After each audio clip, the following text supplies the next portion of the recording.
Sebelum Ibu, oh ya pinter. Sebelum Ibu izin, ada yang mau ditanyakan tidak? Halo? Belum ya? Belum ada yang mau ditanyakan? Oke, Ibu mau lihat Tidak. tampilan pertamanya ya. Kalau tidak ada pertanyaan silakan ya. Alhamdulillah kita lanjut ya. Ibu simak dulu sebentar baru Ibu izin ya. Silakan Peggy. Iya baik Ibu, terima kasih. Sama-sama. Baik, sebelumnya Assalamualaikum warahmatullahi wabarakatuh. Waalaikumsalam warahmatullahi wabarakatuh. Yang terhormat Ibu Dr. Zahra Alwi MPD dan Ibu Dr. Santi Oktarina MPD selaku dosen pada pengampu pada mata kuliah belajar dan pembelajaran. Baiklah, kami dari kelompok 5 hari ini akan mempresentasikan mengenai pembelajaran digital, yang dimana di sini kami akan membahas mengenai perkembangan, proses, dan model pembelajarannya. Baik, sebelum kami mempresentasikan hasil diskusi kami, izinkan saya memperkenalkan diri terlebih dahulu. Saya sendiri Peggy Suci Putri selaku moderator pada kelompok hari ini, dan adapun anggota kelompok saya itu ada Saudara Wanti Susanti, Muhammad Zakiul Fikri, Dian Oktavia, Sylvia Pardatul Rahmah, Adian Saputra, Feby Ayu Ananda, Inaya Hoiriti, Ning Ayu, Nesa Erinda, Dwi Tugiastuti, Dita Lestari, Riza Atifa, dan Feren Nonita Putri. Baik, mungkin Saudara Dian boleh langsung share screen. Mohon maaf, belum bisa share screen. Oh, mungkin host bisa di setting dulu.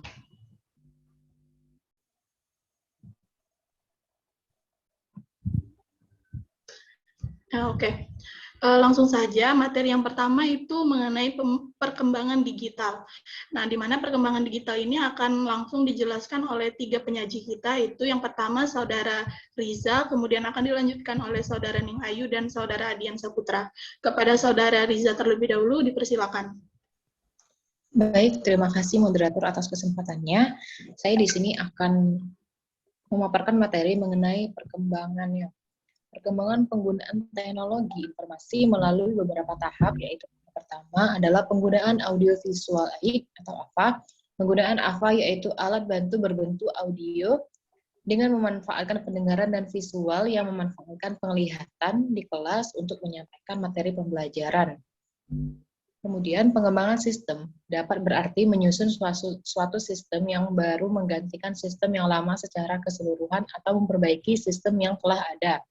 Pengembangan teknologi informasi dan komunikasi berbasis komputer memiliki beberapa tahapan dari mulai sistem itu direncanakan sampai dengan diterapkan, dioperasikan, dan dipelihara. Pada pembelajaran digital merupakan suatu sistem yang dapat memfasilitasi pembelajaran lebih luas, lebih banyak, dan bervariasi. Melalui fasilitas yang disediakan oleh sistem tersebut, pembelajaran dapat belajar kapan dan di mana saja tanpa terbatas oleh jarak, ruang, dan waktu. Materi pembelajaran yang dipelajari lebih bervariasi, tidak hanya dalam bentuk verbal, melainkan lebih bervariasi seperti teks, visual, audio, dan gerak.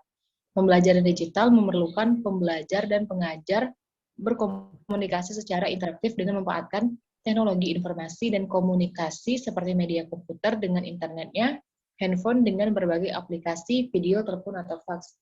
Itu saja, mungkin bisa dilanjutkan oleh penyaji yang selanjutnya.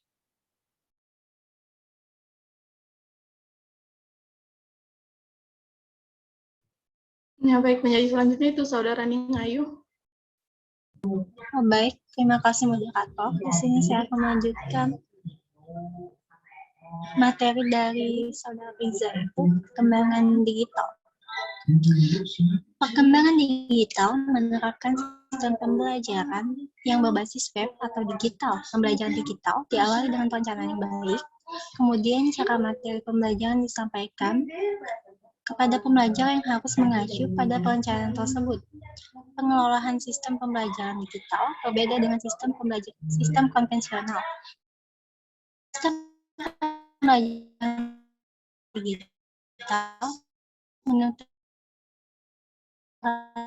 dan internet, server, televisi, video, CD atau DVD-ROM, dan sebagainya. Pembelajaran digital memiliki variasi sesuai dengan modus yang digunakan, yaitu digital sepenuhnya atau kombinasi dengan tatap muka atau face to face. Tatap muka dapat juga dilakukan dengan melibatkan teknologi, misalnya video conferencing atau teleconferencing. Pembelajaran digital juga menerapkan sistem pembelajaran yang tidak berlangsung dalam suatu tempat saja, sehingga tidak ada interaksi langsung secara tatap muka antara pengajar dan pembelajarnya. Interaksi antara pengajar dan pembelajar dapat dilakukan baik dalam bentuk real time atau waktu nyata, atau real time atau tidak nyata. Interaksi dalam bentuk real time yang dapat dilakukan antara lain melalui interaksi langsung atau pertemuan secara online atau online meeting, real audio atau real video, dan chat. Sedangkan interaksi yang real time bisa dilakukan dengan bulletin board. Dengan real time menjadikan adanya interaksi antara pengajar dan pembelajar yang dapat menggantikan interaksi langsung secara tatap muka. Meskipun tidak sepenuhnya, interaksi ini sangat mungkin untuk dilakukan dengan menggunakan berbagai macam media pembelajaran supaya mudah dijangkau dalam mendapatkan materi pembelajaran atau informasi lainnya, seperti teknologi, media komputer dengan internetnya. Sekian, terima kasih.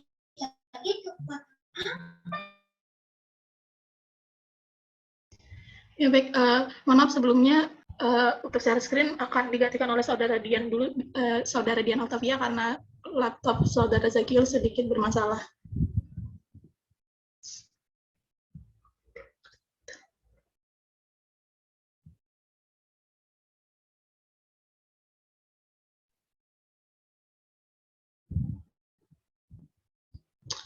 Oke, baik.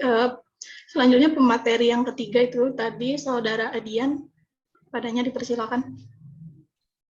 Baik, terima kasih kepada moderator atas kesempatannya. Di sini saya akan menyambung materi yang telah dijelaskan oleh teman saya mengenai pembelajaran digital. Pada era digital atau era informasi seperti saat ini, ilmu pengetahuan dan teknologi berkembang dengan sangat pesat. Perkembangan ini memiliki dampak semakin terbuka dan tersebarnya informasi dan pengetahuan dari dan ke seluruh dunia, menembus batas jarak, tempat, ruang, dan waktu. Kenyataannya, dalam kehidupan manusia di era digital ini akan selalu berhubungan dengan teknologi.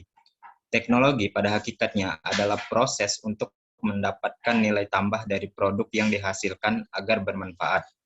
Teknologi telah mempengaruhi dan mengubah manusia dalam kehidupannya sehari-hari, sehingga jika sekarang ini masih gagap teknologi, maka kita akan terlambat dalam menguasai informasi.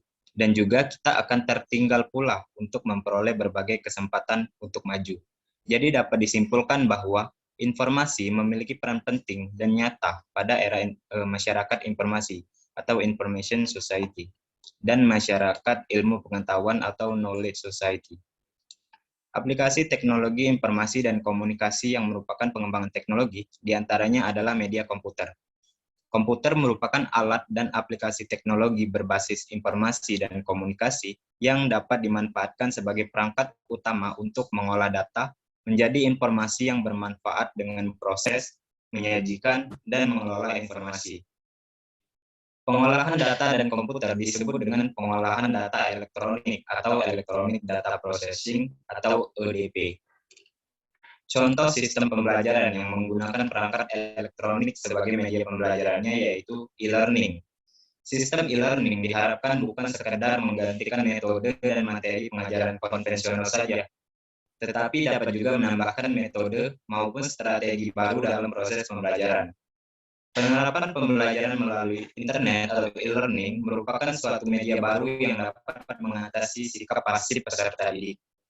Menurut Sadiman tahun 2006 halaman 17, dengan penggunaan media belajar yang tepat, sangat berguna untuk menambah kegairahan dalam belajar, memungkinkan interaksi secara langsung, memungkinkan peserta didik belajar secara mandiri, Belajar mandiri ialah suatu cara belajar yang dilakukan oleh peserta didik secara bebas menentukan tujuan belajarnya, merencanakan proses belajarnya, strategi belajarnya, dan juga menggunakan sumber-sumber belajar yang terpilih.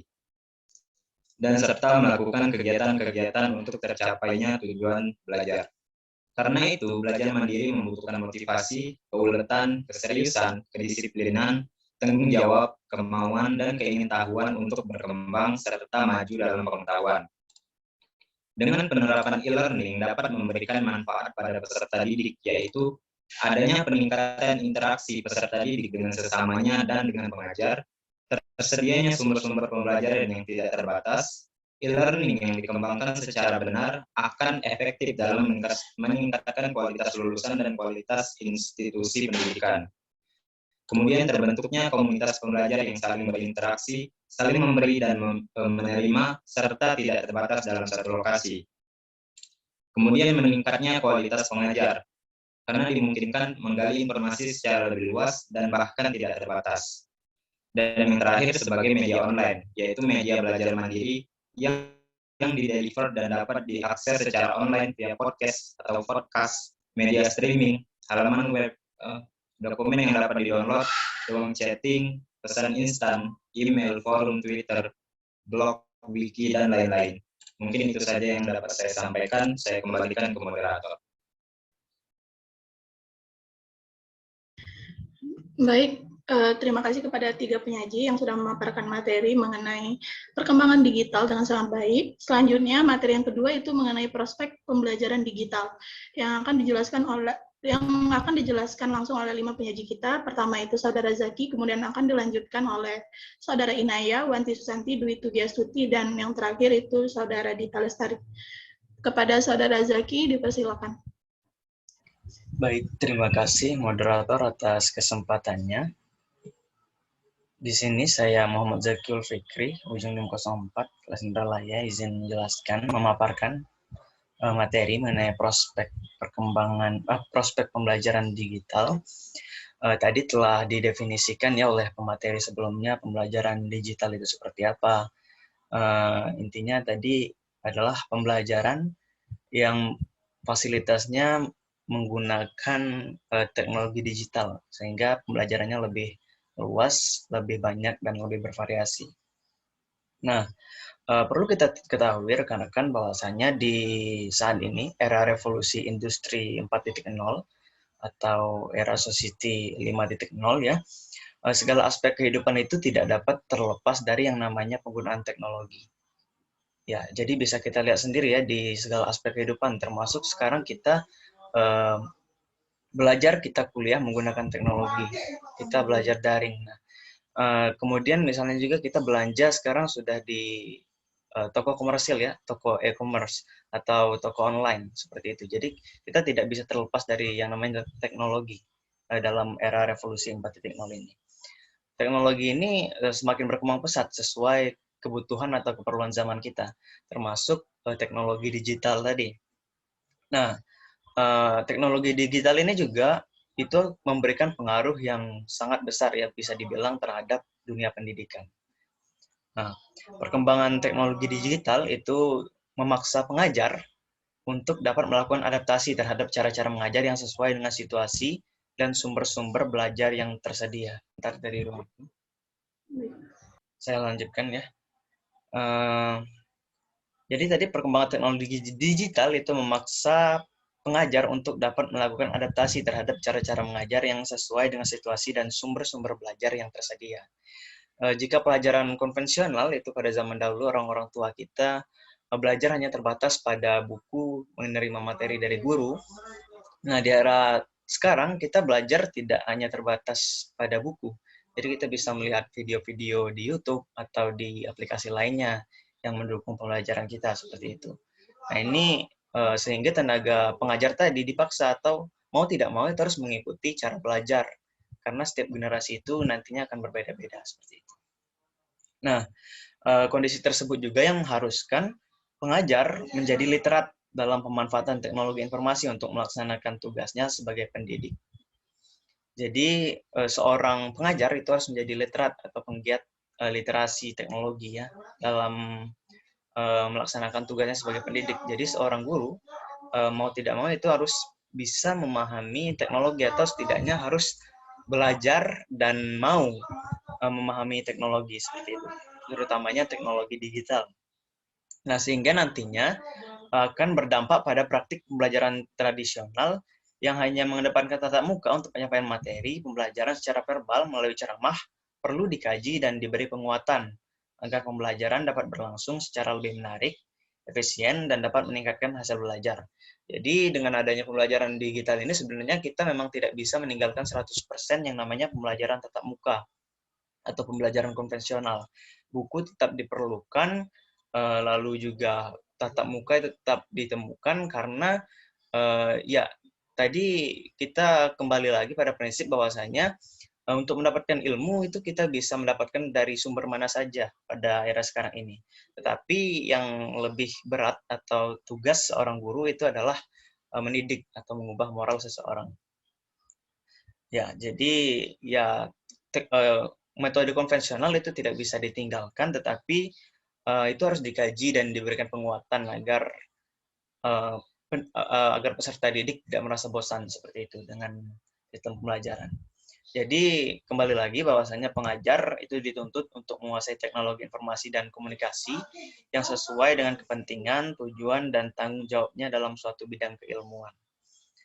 Nah, pemanfaatan teknologi digital misalnya dalam bentuk multimedia pembelajaran, dalam konteks ini sangat diperlukan untuk meningkatkan kualitas proses dan pencapaian hasil pembelajaran. Itu sudah banyak ya ditemukan saat ini. Banyak guru yang memanfaatkan teknologi digital, seperti contohnya ini kita pembelajaran daring menggunakan Zoom Meeting, itu sudah menggunakan teknologi digital. Artinya ini termasuk pembelajaran digital. Dan dengan kata lain, penggunaan multimedia ini sebenarnya bertujuan untuk mempermudah proses belajar mengajar. Nah, apakah pembelajaran digital ini efektif dan memiliki prospek yang baik untuk ke depannya? Itu akan dilanjutkan oleh rekan-rekan saya. Terima kasih.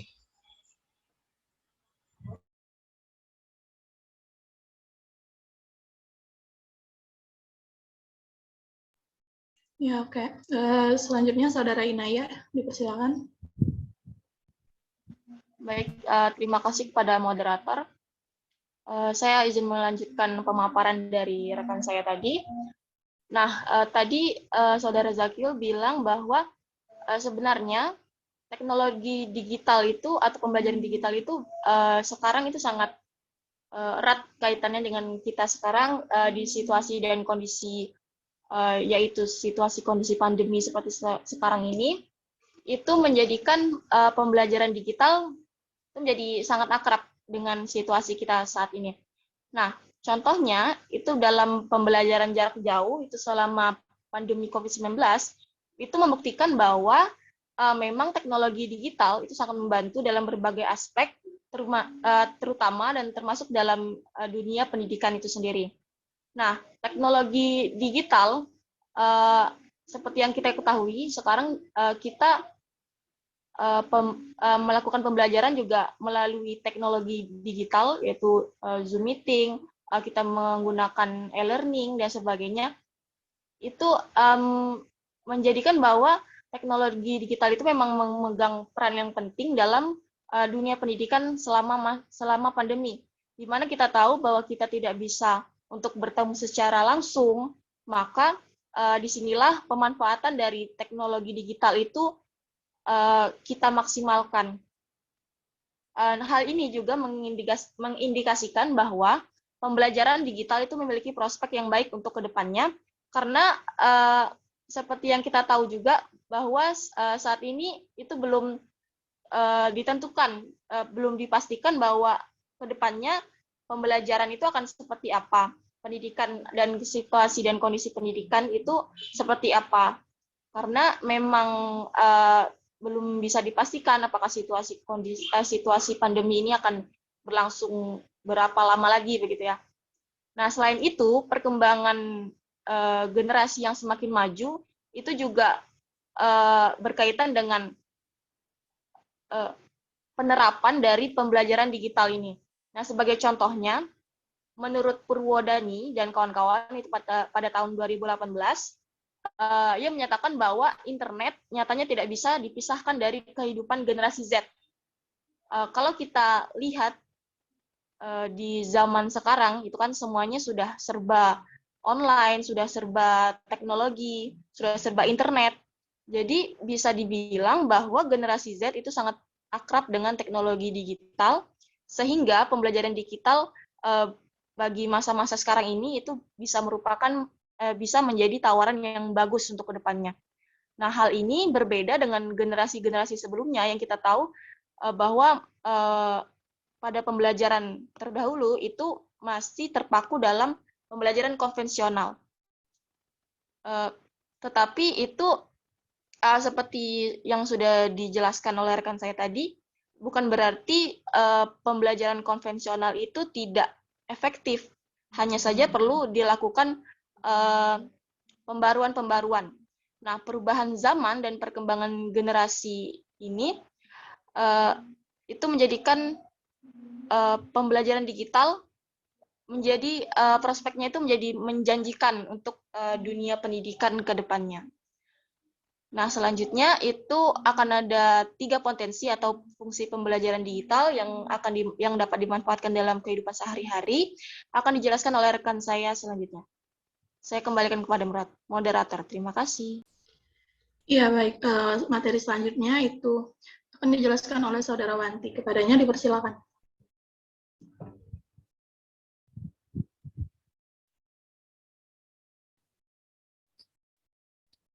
Baik, bagaimana Saudara Wanti? Ya, baik, terima kasih atas kesempatannya moderator. Membuka kamera. Mohon maaf, sepertinya keadaan Saudara Wanti masih kurang sehat ya mungkin. Suaranya? Iya, suaranya terlalu kecil. Suaranya sudah terdengar. Putus. Oke, mohon maaf mungkin sinyal kurang baik ya. Saya lanjutkan. Untuk potensi yang pertama itu ada alat komunikasi. Nah, dengan menggunakan pembelajaran digital, dapat berkomunikasi kemana saja secara cepat. Misalnya, dapat berkomunikasi dengan menggunakan email, atau berdiskusi melalui chatting maupun mailing list gitu. Berkomunikasi dengan email juga atau chatting berbeda dan lebih efektif dan efisien dibandingkan dengan menggunakan telepon dan voicemail. Nah, yang juga sama-sama mampu menyampaikan informasi sangat cepat. Pada komunikasi yang menggunakan telepon, semakin jauh jarak orang yang berkomunikasi, semakin mahal pula biaya pulsa yang harus dibayar. Nah, pembayarannya akan semakin mahal manakala waktu berkomunikasi berlangsung lebih lama, gitu, sesuai dengan banyaknya informasi yang disampaikan. Di sisi lain juga, berkomunikasi ini melalui pembelajaran digital, pulsa telepon yang dibayar hanyalah pulsa lokal gitu. Tidak ada pengaruh jarak atau jauh dekatnya orang yang dihubungi atau komunikasikan. Cukup membayar biaya pulsa telepon lokal di samping biaya langganan bulanan, maka berbagai informasi atau dokumen yang perlu dikomunikasikan dapat dikirim dengan sangat cepat. Itu saja yang dapat saya sampaikan. Saya kembalikan ke moderator. Ya, baik. Selanjutnya itu Saudara Dwi Tugiastuti. Silakan. Baiklah, yang kedua itu potensi akses informasi. Melalui pembelajaran digital, kita dapat mengakses berbagai informasi seperti perkiraan cuaca, perkembangan sosial, ekonomi, budaya, politik, ilmu pengetahuan, dan teknologi yang disajikan oleh berbagai sumber tanpa harus berlangganan. Pembelajaran dapat mengakses berbagai referensi, baik yang berupa hasil penelitian maupun artikel hasil kajian dalam berbagai bidang. Pembelajaran digital merupakan perpustakaan yang terbesar dari perpustakaan yang ada dimanapun, sehingga pembelajaran tidak harus langsung pergi ke perpustakaan, namun dapat mencari berbagai referensi melalui internet.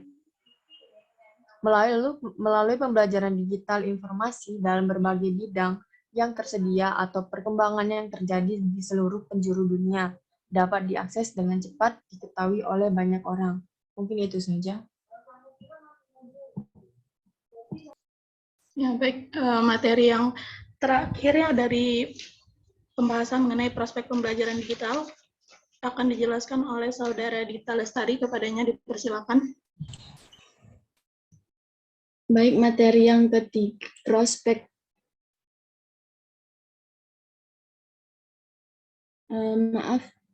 materi yang ketiga itu prospek pembelajaran digital. Yang ketiga adalah potensi pendidikan dan pembelajaran. Perkembangan teknologi pembelajaran digital yang sangat pesat dan merambah ke seluruh penjuru dunia telah dimanfaatkan oleh berbagai negara, institusi, dan ahli untuk berbagai kepentingan, termasuk di dalamnya untuk pendidikan dan pembelajaran. Upaya yang dilakukan adalah mengembangkan perangkat lunak, program aplikasi yang dapat menunjang peningkatan mutu pendidikan atau pembelajaran. Perangkat lunak yang telah dihasilkan akan memungkinkan para pengembang pembelajaran bekerja sama dengan ahli materi pembelajaran dalam mengemas materi pembelajaran elektronik. Baiklah, itu saja saya kembalikan kepada moderator. Ya, baik, itulah tadi materi mengenai prospek pembelajaran digital yang sudah dijelaskan oleh 5 penyaji kita pada hari ini. Materi yang terakhir itu mengenai model pembelajaran digital, di mana materi ini akan dijelaskan juga oleh 5 penyaji kita pada hari ini. Pertama itu ada Saudara Feby, kemudian Saudara Dian. Materi yang pertama, penyaji yang pertama itu Saudara Feby, kepadanya dipersilakan.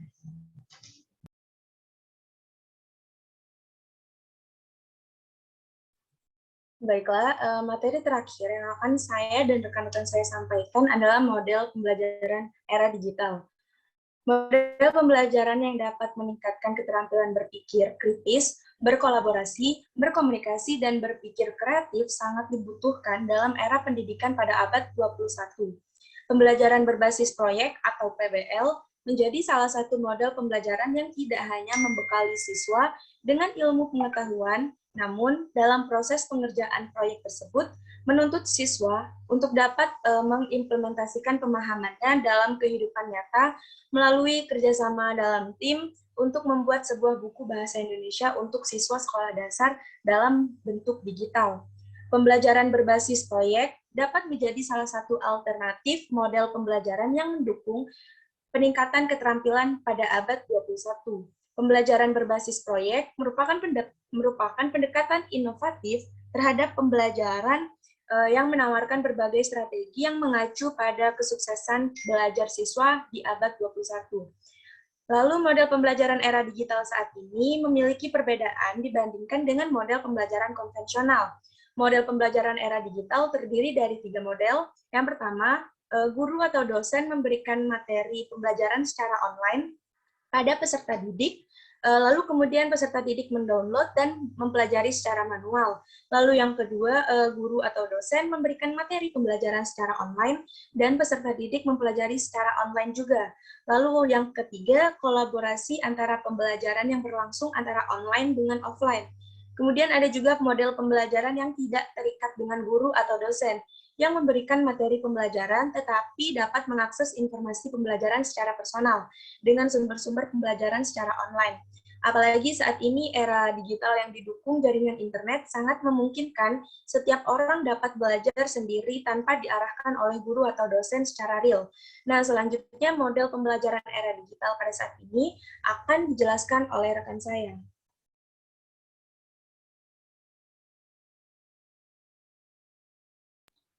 Ya, baik. Selanjutnya itu Saudara Dian, dipersilakan. Baik, terima kasih moderator. Saya akan melanjutkan pemaparan model pembelajaran yang telah dijelaskan oleh Saudara Feby tadi. Nah, jadi untuk model pembelajaran yang pertama yaitu blended learning. Nah, blended learning ini merupakan kombinasi pengajaran langsung atau face-to-face dan pengajaran online. Nah, tapi lebih daripada itu sebagai elemen dari interaksi sosial. Nah, blended learning ini juga merupakan pembelajaran yang didukung oleh kombinasi efektif dari cara penyampaian, cara mengajar, dan gaya pembelajaran yang berbeda serta ditemukan pada komunikasi terbuka di antara seluruh bagian yang terlibat dengan pelatihan-pelatihan. Nah, sedangkan untuk keuntungan dari penggunaan blended learning ini sebagai sebuah kombinasi pengajaran langsung dan pengajaran online. Nah, jadi model pembelajaran blended learning ini bisa disajikan oleh guru pada saat masa endemi seperti sekarang ini, yang dimana sekolah-sekolah sudah melakukan pembelajaran hybrid. Nah, lalu blended learning ini juga merupakan elemen dari interaksi sosial. Yang pertama, adanya interaksi antara pengajar dan pendidik. Yang kedua, pengajaran bisa secara online ataupun tatap muka langsung. Yang ketiga, blended learning merupakan kombinasi instruksional model pembelajaran, dan yang terakhir, blended learning itu merupakan kombinasi instruksional metode pembelajaran. Baiklah, itu saja. Terima kasih. Baiklah, model pembelajaran kedua yaitu distance learning atau pendidikan jarak jauh. Nah, pada model pendidikan ini sudah berkembang sejak 1883, dan seiring berjalannya waktu, perkembangan ilmu pengetahuan dan teknologi, konsep dan implementasi model pendidikan ini berkembang secara pesat. Oleh karena itu, model pendidikan jarak jauh diklasifikasikan melalui beberapa fase generasi. Sampai saat ini sudah sampai dengan 5 generasi. Nah, posisi e-learning dalam model ini merupakan bentuk konsekuensi yang logis, karena kegiatan pembelajaran diperlukan pembelajaran berbasis teknologi, informasi, dan komunikasi, seperti yang kita lakukan saat ini. Nah, pembelajaran jarak jauh ini menekankan pada pelajar.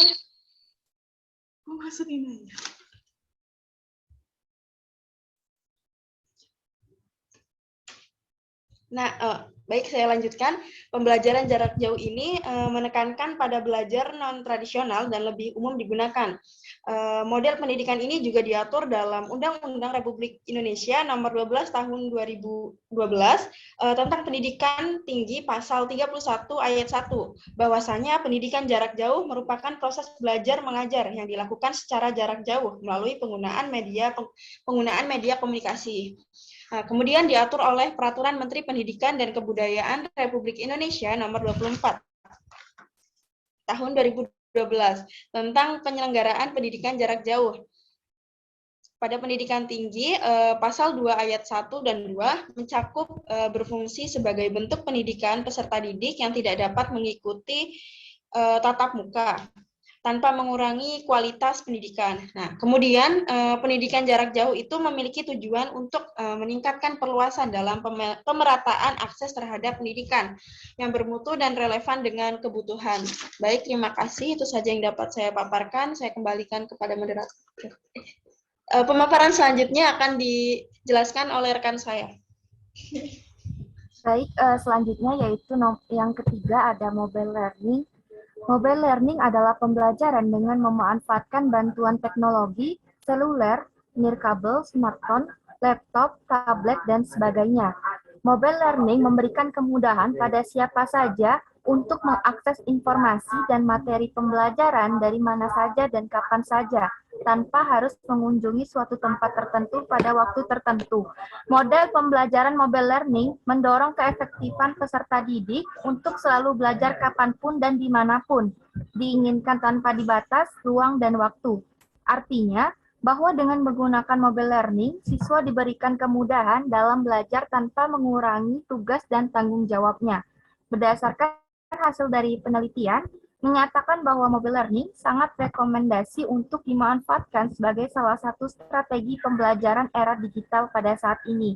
Artinya, bahwa pemanfaatan model pembelajaran mobile learning ini merupakan salah satu strategi pembelajaran era digital bagi generasi digital pada saat ini. Selanjutnya akan disampaikan oleh rekan saya. Terima kasih. Baiklah, model pembelajaran digital yang selanjutnya adalah lingkungan pembelajaran virtual atau yang dikenal dengan Virtual Learning Environment atau VLE. yaitu sebuah platform berbasis web untuk pembelajaran dalam aspek digital yang biasa dipakai oleh beberapa institusi pendidikan. BLI memungkinkan pengguna untuk menjadi lebih terorganisir dalam kelompok-kelompok dan peran, menyediakan sumber daya, kegiatan, dan interaksi di dalam sebuah program, menyediakan berbagai tahap penilaian, laporan tentang partisipasi, dan memiliki beberapa tingkat integrasi dengan beberapa sistem kelembagaan lainnya. Beberapa fitur pembelajaran di dalam lingkungan pembelajaran virtual ini diantaranya manajemen isi, pemetaan kurikulum dan perencanaan dan administrasi pelajar, serta komunikasi dan kolaborasi. Evaluasi penggunaan virtual ruang sumber daya ini dilakukan dengan survei, kelompok fokus, dan online bentuk umpan balik. Siswa memiliki 24 jam akses ke materi pembelajaran dalam satu hari. Mereka juga dapat menemukan bahan-bahan belajar yang bervariasi. Demikian pemaparan dari saya. Selanjutnya saya kembalikan kepada moderator. Ya, baik. Itulah tadi materi yang terakhir yang sudah dijelaskan oleh para penyaji mengenai model pembelajaran digital. Selanjutnya di sini, setelah kita simak penyampaian dari para penyaji, di sini saya akan membuka sesi pertanyaan, di mana di sini kami membuka 2 sesi pertanyaan, setiap sesinya terdiri dari 3 pertanyaan. Nah, untuk rekan-rekan yang ingin bertanya, silakan untuk mengaktifkan feature raise hand-nya, atau bagi yang terkendala mungkin bisa mengirimkan pertanyaannya di room chat Zoom. Baik, di sini sudah banyak yang mengaktifkan feature raise hand-nya.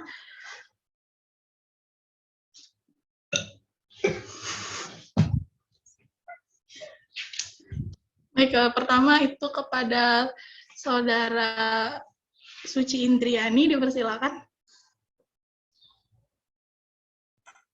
Baik, terima kasih kesempatannya moderator. Nah, di sini saya izin bertanya mengenai pembelajaran berbasis digital, seperti yang kita lihat sekarang ini banyak disalahgunakan. Anak-anak menggunakan gadget itu untuk hiburan semata, sehingga berimbas pada diri sendiri dan juga berdampak pada kecanduan. Anak-anak menjadi tidak fokus dalam mengikuti pelajaran, bahkan terkadang ada anak yang tidur di kelas karena lupa waktu dalam bermain gadget. Nah, sebagai calon pendidik, upaya apa yang akan saudara lakukan untuk mengatasi permasalahan ini? Baik, itu saja. Terima kasih. Ya, baik. Mungkin bisa dikirimkan kembali ya jawaban. Pertanyaannya di room chat Zoom. Baik, ke penanya kedua kepada Saudara Alvan, dipersilakan. Baiklah, terima kasih moderator atas kesempatannya. Di sini saya ingin bertanya, dalam peran potensi pendidikan dan pembelajaran, tentu peran guru sangatlah penting untuk membina dan memberikan pelajaran kepada siswa. Dalam hal adalah dalam meningkatkan proses pembelajaran tadi. Itu saja saya, terima kasih, saya kembalikan kepada. Iya, baik. Terima kasih atas pertanyaannya. Silakan kirimkan kembali pertanyaannya di chat Zoom. Selanjutnya, pertanyaan terakhir untuk sesi pertama, dipersilakan kepada Saudara Siti Yulia.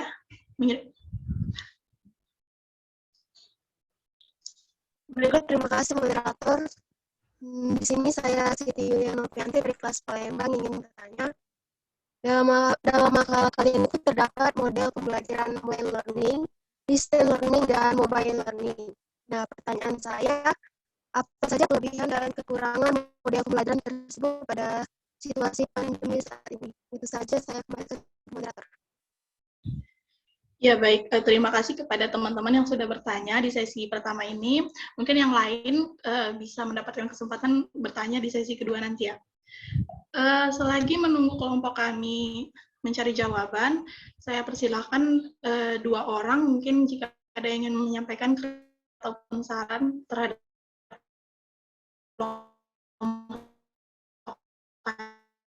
kami, dipersilakan.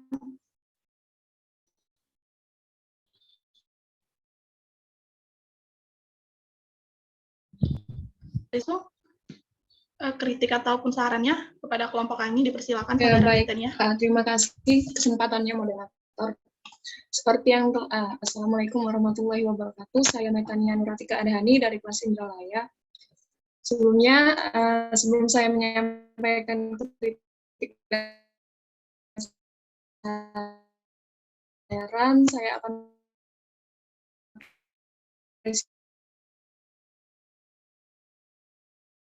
lebih dahulu. Dan sarannya adalah masih terdapat salah tik ya dalam pembuatan makalahnya. Seperti salah satu contohnya yaitu kata COVID-19 yang ditulis atau yang diketik dengan kata COVID-19.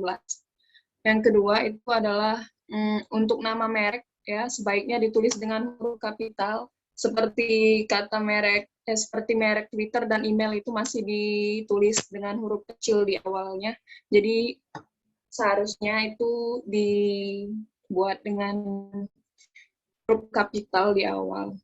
Yang ketiga itu ada untuk kata asing yang masih belum dicetak miring.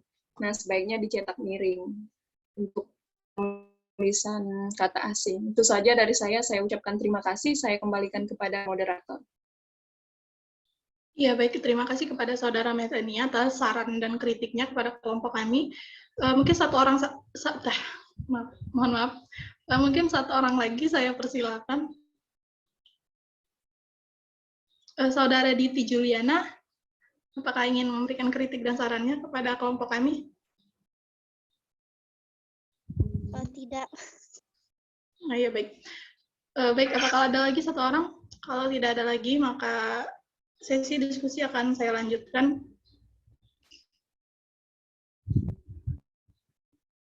Ya, baik. Sepertinya sudah tidak ada lagi ya.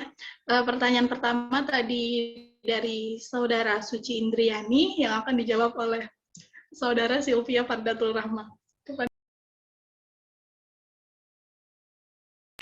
Baiklah, terima kasih kepada moderator. Di sini saya akan menjawab pertanyaan dari Saudara Suci Indriani.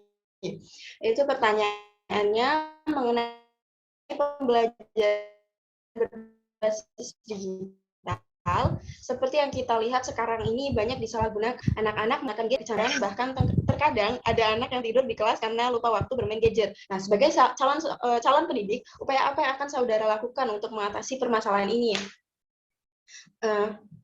Sebagai calon pendidik, upaya yang harus dilakukan yaitu memberikan antisipasi agar anak tidak kecanduan gadget dengan memberikan pembelajaran berbasis proyek yang dapat dikerjakan di sekolahan ataupun di rumah. Selain itu, sebagai seorang pendidik, kita juga dapat merubah mindset siswa yang salah arah dalam penggunaan gadget. Langkah untuk antisipasi yang bisa kita lakukan yaitu dengan menggunakan tugas berbasis gadget yang membuat mereka sibuk dengan proyek yang kita berikan, atau menggunakan gadget sebagai media pembelajaran agar siswa juga menggunakan gadget itu untuk menggunakan hal-hal yang positif.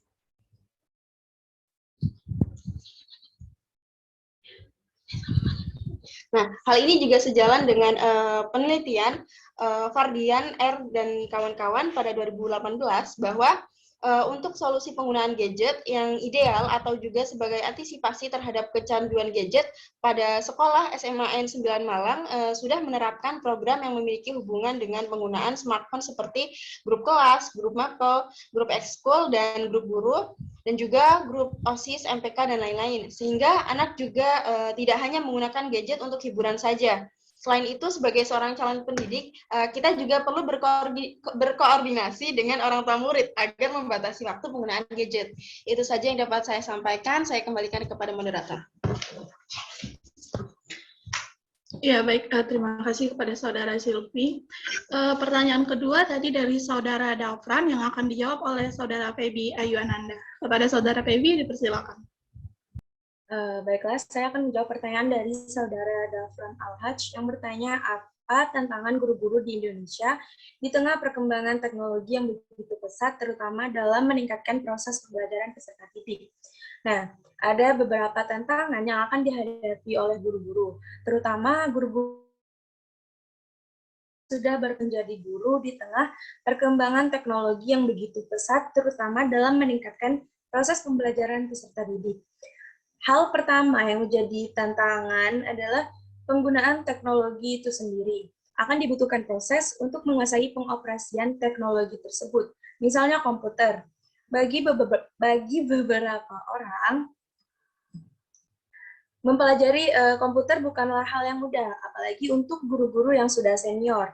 Kebanyakan guru-guru ini lebih memilih untuk mengerjakan tugas secara manual seperti beberapa puluh tahun yang lalu. Namun, karena tuntutan waktu, mau tidak mau mereka harus bisa menggunakan komputer untuk mengerjakan laporan dari kegiatan pembelajaran. Lalu siswa pada zaman sekarang adalah digital native atau lahir di tengah-tengah teknologi yang membuat mereka jauh lebih mengerti teknologi daripada orang-orang terdahulu. Lalu selanjutnya berbicara soal digital native, ini adalah tantangan selanjutnya bagi guru dalam meningkatkan proses pembelajaran peserta didik. Siswa yang sudah terbiasa dengan teknologi akan cepat merasa bosan jika tidak menggunakan teknologi pada saat belajar. Hal ini bisa membuat proses belajar mengajar bisa terkendala dan membosankan. Dengan menghadirkan teknologi, proses belajar mengajar bisa menjadi lebih mudah. Namun, biasanya sekali teknologi tidak digunakan, kebosanan akan langsung kembali melanda. Tantangan selanjutnya yang muncul untuk guru adalah bagaimana caranya menemukan aktivitas dengan para siswa yang tetap menarik tanpa menggunakan banyak teknologi atau tidak menggunakan teknologi sama sekali. Baiklah, itu saja jawaban dari saya. Selanjutnya saya kembalikan kepada moderator. Iya, baik. Terima kasih kepada Saudara Pevi. Baik, pertanyaan terakhir tadi dari sesi pertama dari Saudara Siti Yulia yang akan dijawab oleh Saudara Riza Tifa. Kepadanya dipersilakan. Baik, saya akan menjawab pertanyaan dari Saudari Siti Yulia yang pertanyaannya itu, dalam makalah kalian terdapat model pembelajaran blended learning, distance learning, dan mobile learning. Pertanyaannya, apa saja kelebihan dan kekurangan model pembelajaran tersebut pada situasi pandemi ini? Baik, adapun jawabannya yaitu, kelebihan dari penerapan pembelajaran jarak jauh yang pertama itu dapat diakses dengan mudah. Misalnya cukup digunakan smartphone atau perangkat teknologi dan digital lainnya. Yang kedua, biaya lebih terjangkau. Tentunya kita semua ingin menambah ilmu pengetahuan tanpa kendala keuangan. Dengan bermodalkan paket data internet, kita bisa mengakses materi pembelajaran. Kemudian, waktu belajar fleksibel. Biasanya, kebanyakan orang yang ingin belajar tidak ingin lagi memiliki waktu yang cukup. Salah satu alasannya mungkin karena waktu yang sudah digunakan untuk bekerja melalui pembelajaran jarak jauh itu adalah solusinya. Yang terakhir, wawasan yang luas. Dengan menerapkan pembelajaran jarak jauh, tentunya akan menemukan banyak hal yang mungkin saja tidak disampaikan oleh guru. Kemudian, adapun kekurangan dari pembelajaran jarak jauh yaitu keterbatasan akses internet. Salah satu kekurangan pada metode ini itu jika tidak yang kesusahan sinyal maka akan terkendala dalam proses pembelajaran. Yang kedua, kurangnya interaksi dengan pengajar. Yang ketiga, pemahaman terhadap materi. Yang keempat, minimnya pengawasan dalam belajar. Mungkin itu saja yang dapat saya sampaikan. Saya kembalikan kepada moderator.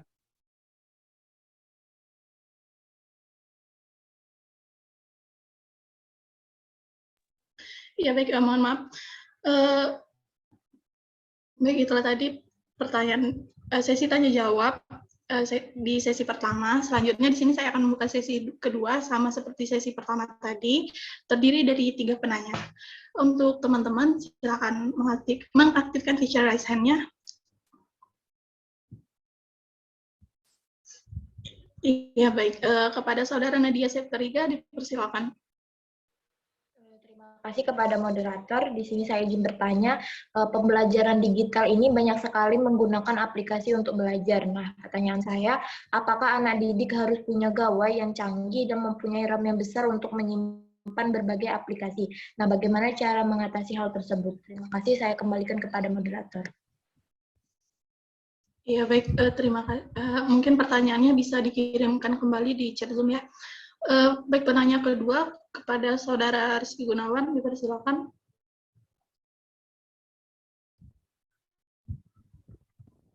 Baiklah, sebelumnya terima kasih kepada moderator atas kesempatannya. Saya akan sedikit bertanya. Saya tertarik pada bagian mobile learning. mobile learning kan ini cenderung pada lebih ke perangkat smartphone ya. Kita semua tahu kalau smartphone itu jadi sumber distraksi yang cukup besar untuk siswa. Siswa yang tergolong masih muda dan baru mengenal teknologi. Nah, jadi apakah kelompok saudara punya solusi untuk mengatasi atau setidaknya meminimalisir distraksi tersebut sehingga tidak mengganggu pembelajaran menggunakan mobile learning ini? Terima kasih. Ya, baik. Sama ya, silakan kirimkan kembali pertanyaannya di chat Zoom. Baik, pertanyaan terakhir untuk sesi kedua dan sesi terakhir dari sesi tanya jawab ini. Di sini kami pilih Saudara Diti Juliana, dipersilakan. Baik, terima kasih kepada moderator atas kesempatannya. Saya izin bertanya, di makalah kalian terdapat ada anggapan dari sebagian orang bahwa pembelajaran digital tidak banyak memberikan manfaat atau menjadi interaktif dibandingkan dengan pola pembelajaran konvensional secara tatap muka atau face-to-face yang sudah dikenal dan biasa dilaksanakan. Anggapan itu bisa benar, bisa pula salah. Pertanyaan saya, bagaimana kelompok saudara menyikapi atau menanggapi pernyataan tersebut yang di mana sekarang kita sedang mengalami yang namanya proses pembelajaran digital? Terima kasih.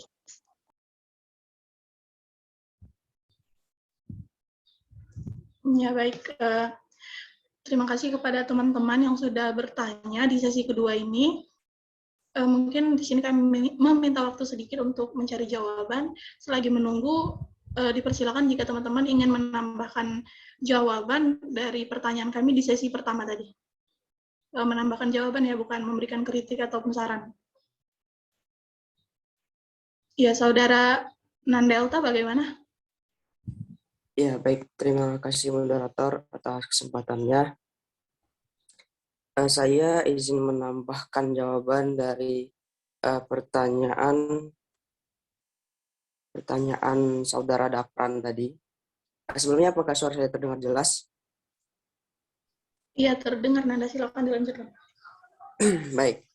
Sebelumnya saya sependapat dengan Saudara Pebi ya, yang menjawab pertanyaan Dapran tadi tentang tantangan guru di era teknologi saat ini.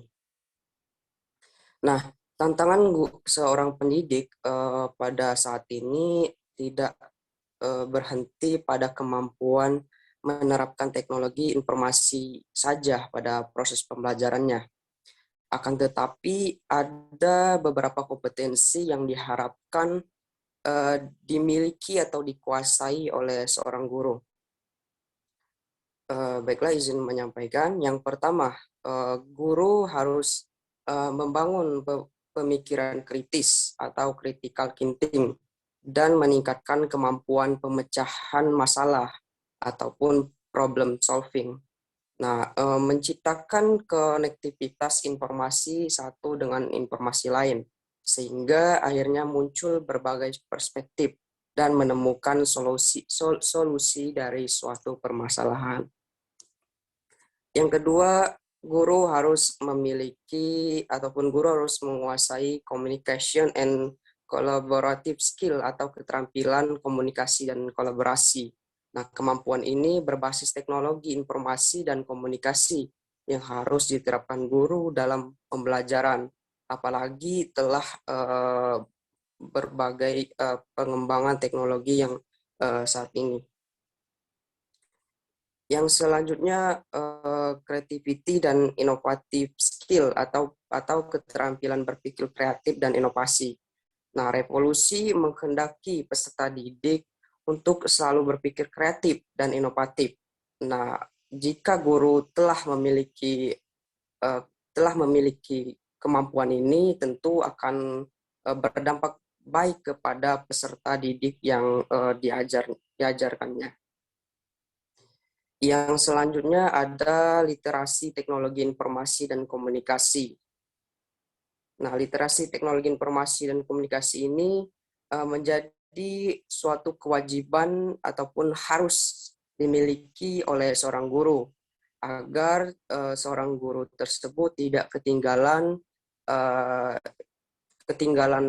kemampuan teknologinya dari peserta didik, karena peserta didik sekarang ini telah lahir di zamannya kemajuan teknologi, sehingga peserta didik sangat mudah dalam memahami teknologi yang baru mereka ketahui.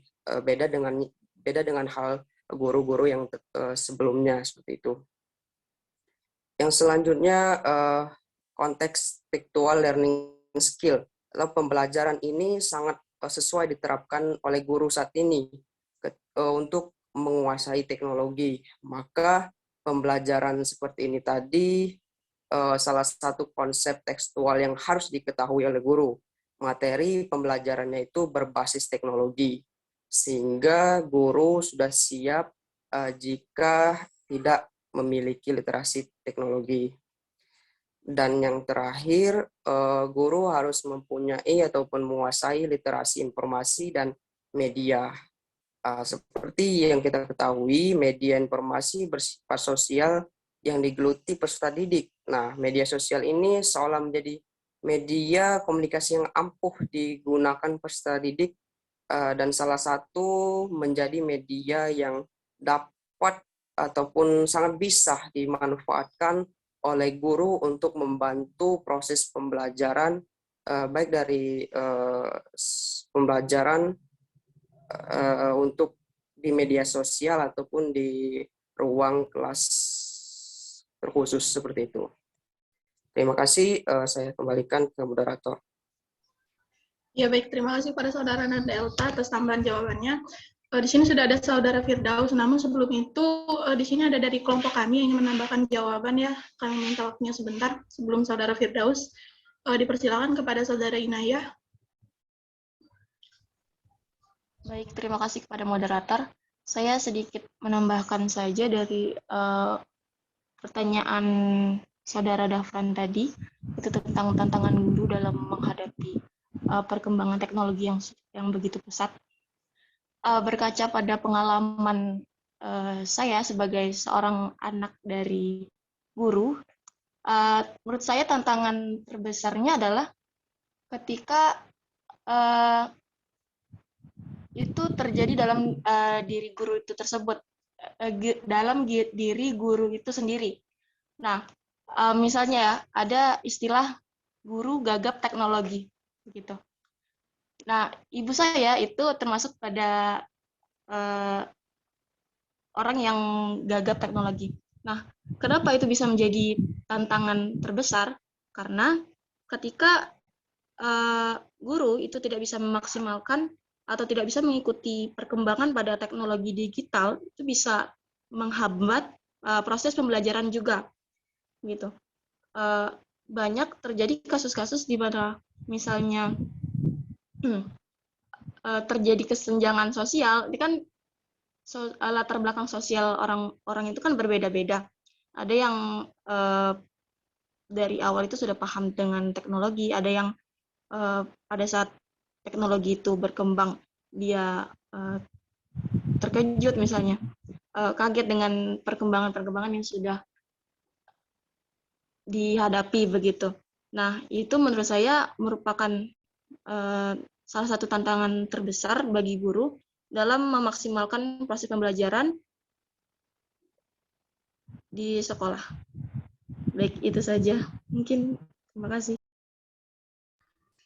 Ya baik, terima kasih pada saudara Inayah. Terakhir mungkinnya dari saudara Firdaus untuk menambahkan jawaban dari sesi 1. Tanya jawab tadi, dipersilakan. Baik, terima kasih kepada moderator atas kesempatannya. Apakah suara saya terdengar? Terdengar tapi kecil. Oke, baik. Jadi saya sedikit menambahkan jawaban atas pertanyaan saudara Dafran Al-Hajj mengenai tantangan guru dalam perkembangan teknologi sekarang ini. Nah, dalam perkembangan teknologi yang begitu cepat ini, guru diharuskan untuk dapat menyesuaikan diri dengan responsif, arif, dan bijaksana. Nah, dan responsif di sini berarti guru harus bisa menguasai dengan baik produk iptek yang terutama berkaitan dengan dunia pendidikan, seperti pembelajaran dengan menggunakan multimedia. Nah, tanpa penguasaan iptek ini, maka guru akan tertinggal dan menjadi korban iptek. Nah, selanjutnya tantangan guru dalam perkembangan teknologi ini salah satunya yaitu krisis moral. Nah, krisis moral di sini melanda bangsa dan negara akibat pengaruh dari kemajuan teknologi. Jadi, dalam hal ini, guru harus dapat memberikan pembelajaran moral kepada setiap peserta didiknya. Baik, itu saja yang dapat saya tambahkan. Saya kembalikan kepada moderator. Terima kasih. Iya, baik. Terima kasih juga kepada Saudara Firdaus yang sudah menambahkan jawaban. Langsung saja pertanyaan dari teman-teman di sesi 2 tadi.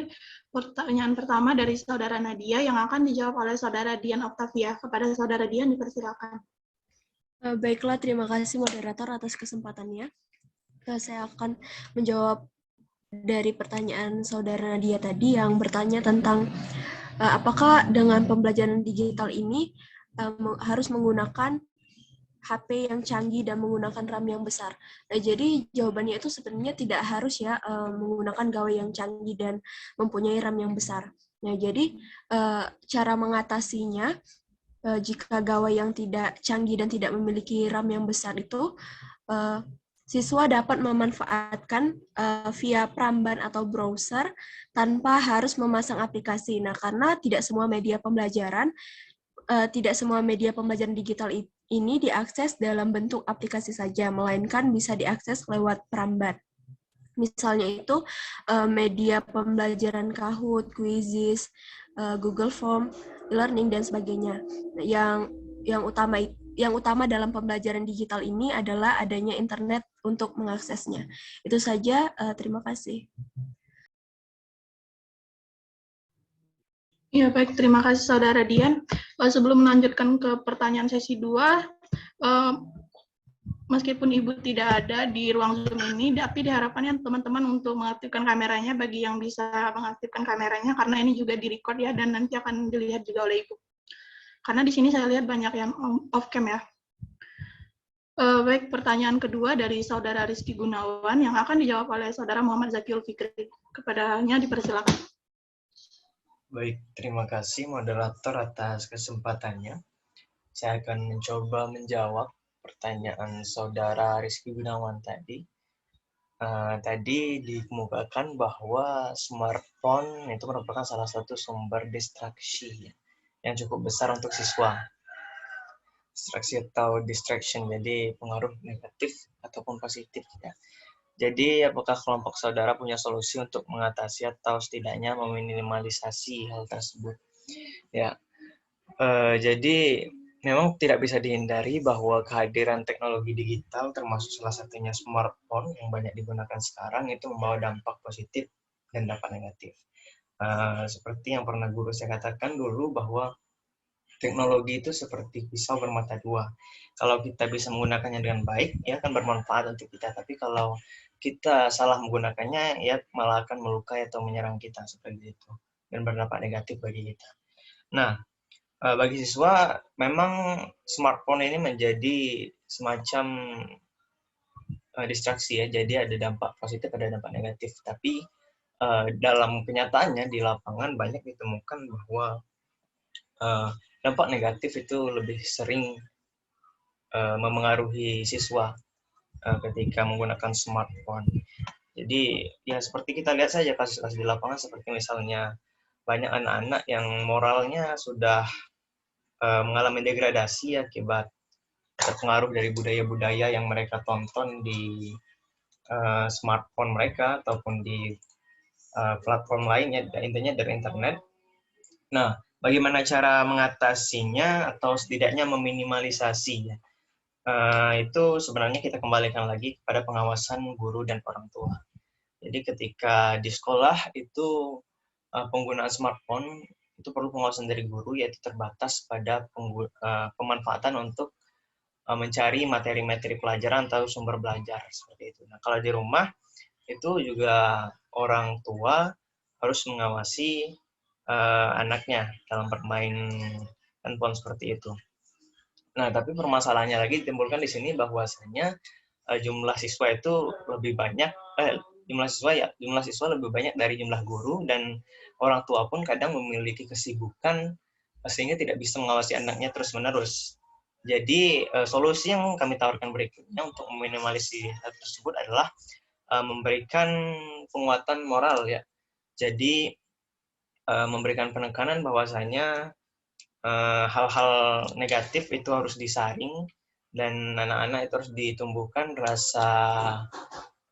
harus ditumbuhkan sifat-sifat baiknya ya, dengan meningkatkan ketakwaan atau nilai-nilai religius seperti itu, sehingga dampak negatif dari smartphone itu bisa diminimalisasi. Itu saja jawaban dari saya. Mungkin ada pendapat lain yang berbeda, nanti boleh disampaikan. Terima kasih. Saya kembalikan kepada moderator. Ya, baik. Benar ya, jika ada pendapat lain, silakan dipersiapkan. Setelah jawaban dari sesi 2 ini akan dibuka kembali untuk teman-teman yang ingin menambahkan jawaban. Pertanyaan terakhir di sesi 2 ini dari Saudara Diti, yang akan dijawab oleh Saudara Wanti Susanti. Pada Saudara Wanti, dipersilakan.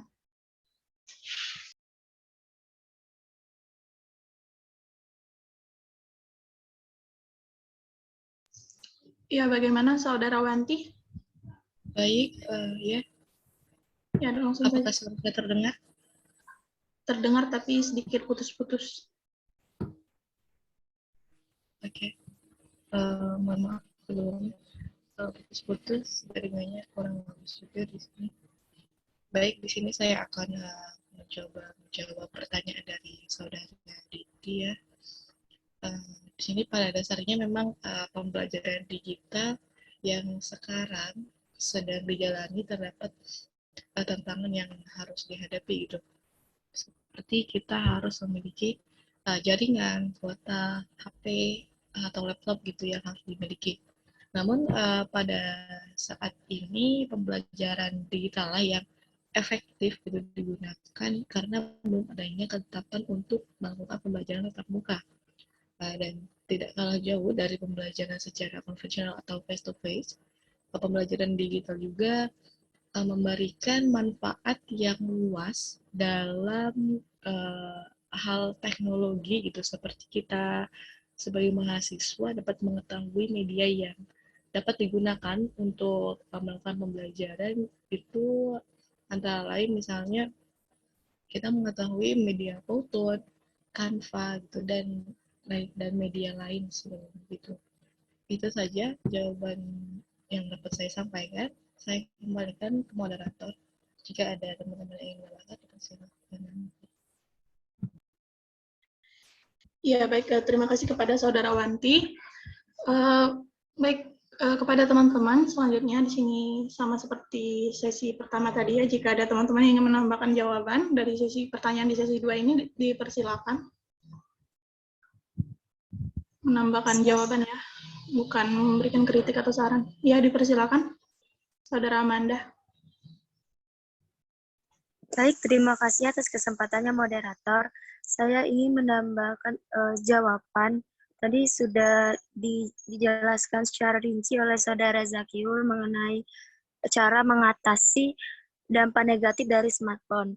Nah, dari handphone sendiri itu sudah ada fitur khusus kontrol orang tua. Nah, di mana jika seorang anak usia dini atau pelajar yang mengenyam pendidikan sekolah menengah pertama, sekolah dasar, dan juga sekolah menengah atas itu bisa dilakukan dengan mengaktifkan fitur kontrol orang tua. Nah, fitur ini membatasi beberapa konten gitu, konten dari Google, juga dari beberapa aplikasi, misalnya games yang membuat kecanduan. Nah, itu waktu bermainnya bisa dibatasi dengan fitur kontrol orang tua. Nah, terus juga selain itu kan karena benar sekali yang disampaikan oleh kelompok penyaji bahwa pelajar zaman sekarang itu terlahir di era pertengahan, semuanya itu menggunakan teknologi. Jadi tidak bisa dilepaskan atau dipisahkan mereka dari teknologi. Nah, untuk itu perlu sekali menumbuhkan kebiasaan membaca, mencintai buku gitu. Jadi handphone itu bisa penggunaan handphone itu bisa diminimalisir dengan buku. Nah, dari buku itu kan kalau sekarang itu pedoman siswa itu biasanya dalam bentuk PDF atau modul pembelajaran yang secara daring gitu. Nah, itu bisa kembali digiatkan untuk siswa membaca buku. Nah, itu terutama kegiatan literasi itu penting sekali. Nah, itu bisa menekan kecanduan smartphone. Itu saya pernah baca penelitian psikologi. Jadi itu saja yang bisa saya tambahkan. Terima kasih atas kesempatannya. Saya kembalikan lagi kepada moderator. Ya, oke, saudara. Terima kasih kepada saudara Amanda. Selanjutnya mungkin yang terakhir ya, mengingat waktu juga sebentar lagi masuk ke azan zuhur. Kepada saudara Hotamar, dipersilakan. Baik, terima kasih moderator. Baiklah, saya di sini menambahkan sedikit saja mengingat waktu ya. Menanggapi pertanyaan dari saudara Nadia Septariga terkait apakah peserta didik perlu punya gawai yang canggih dan RAM yang besar untuk menyimpan berbagai aplikasi. Saya setuju dengan pendapat yang menjawab tadi bahwa tidak perlu mempunyai gawai atau perangkat yang sangat canggih karena sejatinya finansial setiap orang itu berbeda-beda gitu. Jadi tidak bisa sebagai seorang tenaga pendidik menyamaratakan kemampuan peserta didiknya untuk mempunyai gawai atau perangkat yang canggih. Namun untuk gawai-gawai yang masih bisa dijangkau oleh kelas-kelas menengah ke bawah itu sebenarnya sudah punya fitur-fitur yang sangat mumpuni untuk pembelajaran gitu. Bahkan ada tablet yang khusus untuk anak sekolah gitu yang harganya bisa dibilang terjangkau gitu untuk kelasnya begitu. Nah, kemudian pertanyaan dari saudara M. Rizky Gunawan,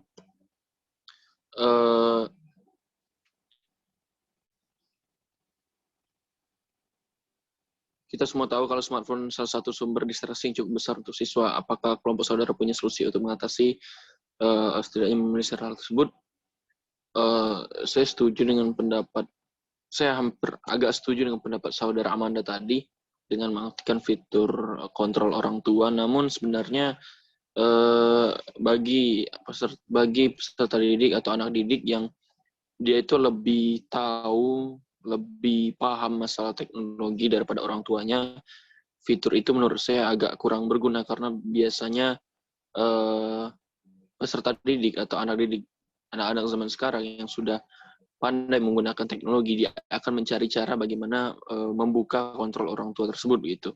Jadi memang fitur tersebut memang ada di beberapa perangkat, namun menurut saya bukan menjadi suatu jaminan yang mutlak bahwa itu bisa membatasi kegiatan anak-anak gitu. Bisa saja anak-anak yang memang bahkan ada anak-anak yang SD saja itu sudah bisa gitu mencari cara bagaimana untuk membuka fitur kontrol orang tua tersebut. Jadi agak percuma, namun daripada tidak sama sekali memang fitur itu memang bagus gitu.